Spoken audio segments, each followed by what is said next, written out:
Do you care to share what Toyota found at Phoenix to lead all but 14 laps in this race? I don't necessarily know what they found. I know that I can only speak for the 11 car. I know that we really were trying to get more competitive at this racetrack. We were certainly we were kind of the back half of the top 10. Most, probably for the last 2 years on speed. I thought we were a little better than that this time around, obviously. I don't know. I mean, I think that probably, I don't know the setups, but I'm guessing we're all probably spread out all over the place. I don't know who's similar to who or who's different from who. But certainly you can't ignore the fact that the Toyotas were up at the front, right? So, that's a good sign for us. I mean, this has typically not been a Toyota track. I would say that this has been a Chevy and Ford track for many, many years. In the previous 4 Phoenix races, Toyota has only led 15 laps. Yeah, so there's a change there for sure. So from my standpoint, it's very encouraging because we've all been at that track for quite some time. So, we can make a big uproar about, it was all Toyota. As long as you drive a Toyota, you were fast. I don't know that was necessarily true. But hell, we'd been bad there for many years, and so we had a good race. eBay Motors is here for the ride with the parts you need for the prices you want. And with eBay Guaranteed Fit, it's guaranteed to fit your ride the first time, every time, or your money back. Keep your ride or die alive at ebaymotors.com. Eligible items only. Exclusions apply.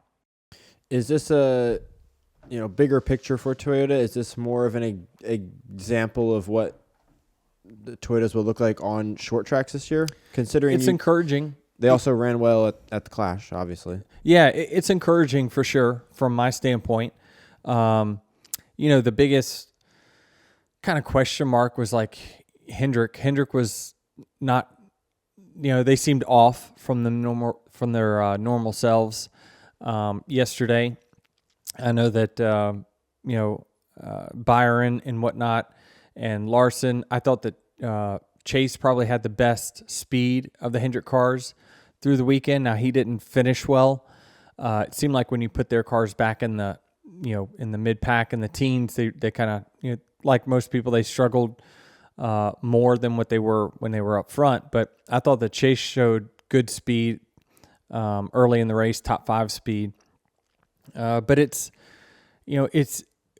ebbs and flows. And a reporter asked me this weekend, they said, how much should we read into this race? And I said, before the race, before the weekend started, I says, it's easy to overreact to what you see at the racetrack this weekend and say, okay, these guys are going to be the ones to beat when we go to short tracks or Phoenix. And I says, but this is the first time with a new tire and a new aero package. Teams catch up.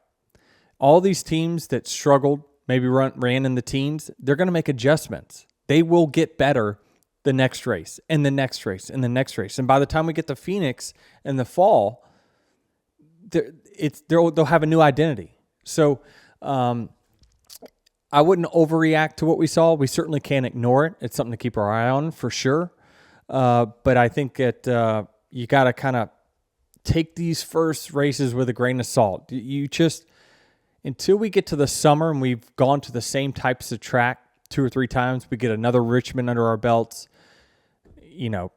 Bristol's, Martinsville's, Loudon's, then you're going to kind of see everyone's going to have enough data on this simple diffuser and this new gauge tire, and you're going to hone in on who's got it figured out and who's going to be the ones to beat when we get to the end of the year in the playoffs. Your car, you said you had no rear grip. Was that an all-day thing, or was that towards the end? What was going on there? Yeah, it's just kind of an all-day thing. I just felt like always the next best car. There was always someone just a little bit better than me at times. I thought overwhelmingly we can't take anything away from the 20. I thought regardless of where he was on the track, he was turning probably the fastest lap times when I kind of looked when the race was over and looked back at it. But yeah, it's again, there was many times, and you probably heard over the radio me saying, he's like, what do you need? And I would say, I don't know. I feel I'm good some laps. I'm not good other laps. I'm not consistent.